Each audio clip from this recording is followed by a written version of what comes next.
Hey, what is up guys? It is Harrison Byron, the Millennial Entrepreneur. Now in this video I want to talk to you guys about something different, and obviously one, I'm in a new location. I'm currently out walking my dogs, and I really was thinking about this after I just got off a call, and I wanted to share it with you guys. And that is really what your end goal is. And one of the things that I really focus on with pretty much everything I do and every customer we deal with is, what is their end goal? And I think this is something that a lot of people actually lose sight about, because the end goal for so many people is so different.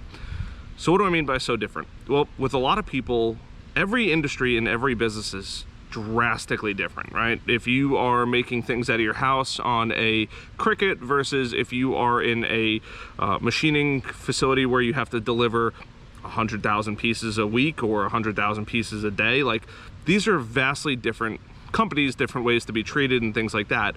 But at the end of the day, if you're gonna work with a marketing company or just working with a coach or anything like that, one of the things that is easily and quickly lost sight of is, what is your actual goal? So for the person sitting in their basement or sitting at home making Cricut cups and things like that, that's really cool, but what is their goal, right? Is their goal to get to $1,000 a month? Is it to get to $5,000 or $10,000 or $20,000?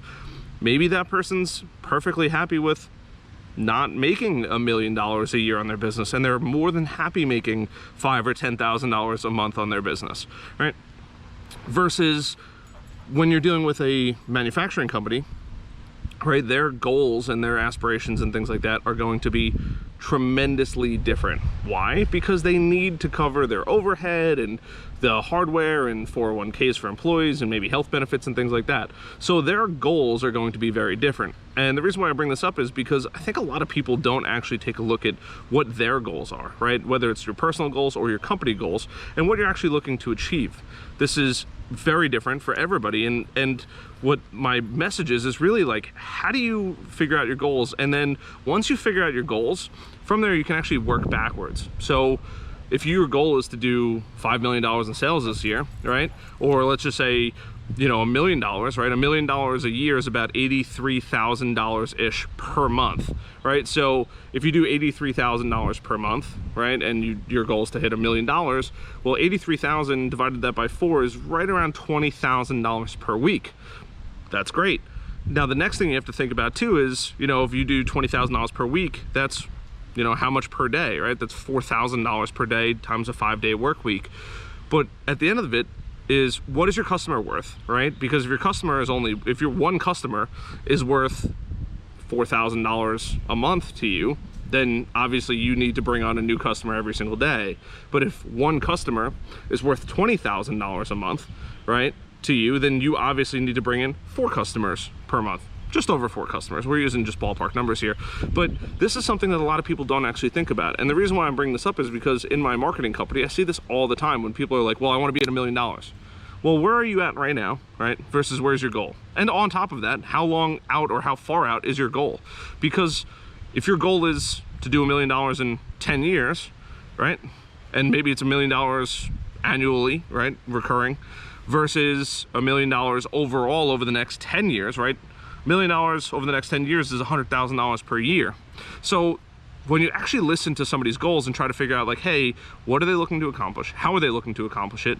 And what is the process and procedures that you have to go through to reach those goals? If you're selling Cricut things and you want to make an extra $100,000 per year, it's really not that hard, honestly. I mean, yes, it's still a lot of money, right? You still got to make $8,000-ish per month, but $8,000 per month, you know, it's $2,000 a week, you know, and is it $100,000 in profit, or is it $100,000 in total sales?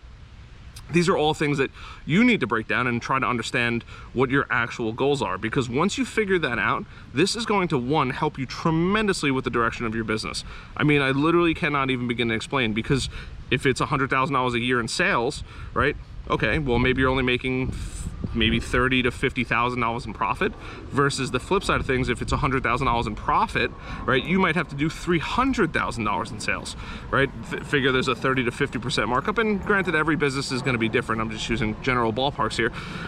But when you actually figure out your goals and where you want to get to and where you want to get your business to, this is going to drastically impact the process, procedures, and ways that you do business, right? Because if you know that, hey, I need to hit this amount of money each and every single week to reach this goal, right? Breaking those goals down into smaller segments is going to drastically impact you in a positive way, right? Because if you just think, hey, my goal is $100,000 this year, and you blew 1 month, now you have 11 months to hit $100,000 or $1 million, right? Now it's a lot more pressure. But if you break that into a weekly basis or a monthly basis and say, okay, great, I missed that month, now I got to tack that onto every single other month, there's all of these pros and cons and almost variables that go into how much money you need to make versus how much money you need to spend and invest in your business, and ultimately, what are the tools? Do you even have the tools to reach your goals? Right? If you're using your Cricut out of your house, can you realistically make $100,000 on that Cricut?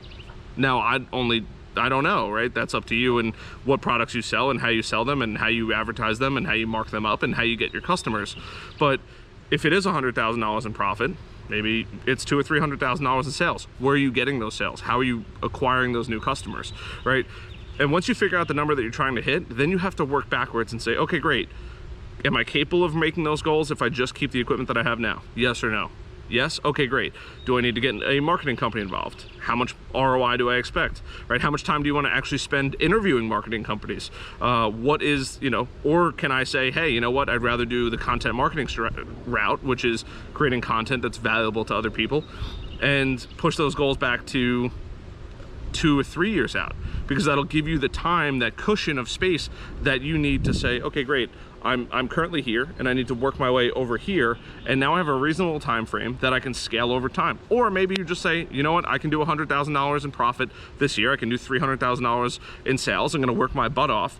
But how do I get there, right? Maybe Facebook ads or Google ads is the way that you need to go. So regardless of what avenue that you plan to take, you can work your way back and work your way back and work your way back to say, not only how much money do you need to make per day, but do you actually have the technology or the capabilities of reaching the numbers that you want to reach? And when you go through and do that whole process, that's when you're gonna get the answers that you really need to make good, high quality business decisions.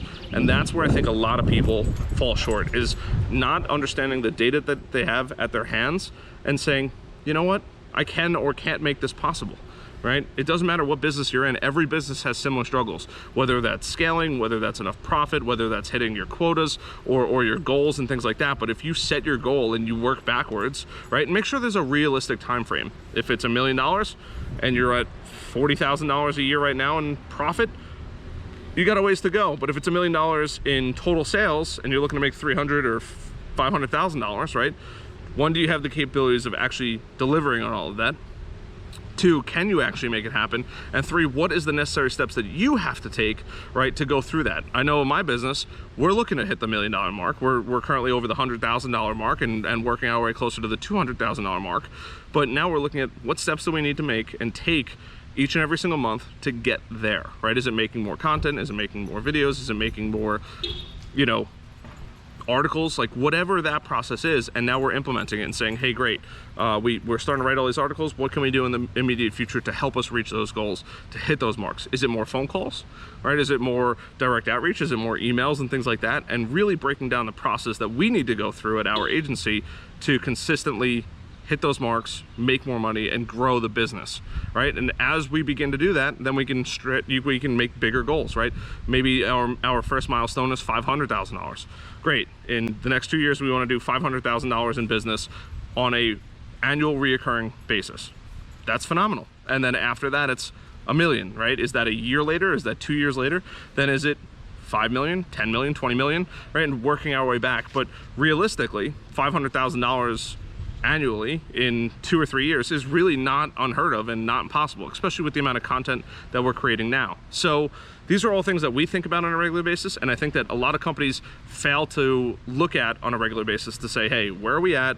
Where are we at and where do we need to be? And then what does the difference look like? And how do we start breaking that down into smaller and smaller pieces to help grow our business? So I know this is kind of an interesting video, not normally one that I would do. Wanted to take the time to go enjoy the beautiful 80-degree weather we're having in North Carolina, as well as my dogs wanted to get out of the house. So I figured, why not? A little change of scenery and things like that. I hope this video helps. I hope you guys find value in this. And leave me a comment down below on what your goals are and how long you plan to take to get there, right? And if if you're, if you plan a goal in 2 years, right, and you're a year down and you're nowhere near your goal, readjust. Course correct. There's no need to stress yourself out, right? As long as you're okay and nothing bad is happening to you, don't think that like, hey, oh my God, I need to make this massive shift, or I need to go look for $100,000 client. No, just readjust. Okay, great. If we don't hit the $500,000 annual mark in our business in the next 2 years, fine. We'll readjust to $350,000 or $400,000, right? That way we're not stressed out. It's a realistic expectation for all of us. And then when we actually hit that, we still hit our goals, right? Maybe a stretch goal is 500,000. Maybe a stretch goal is 700,000 and our goal is 500,000.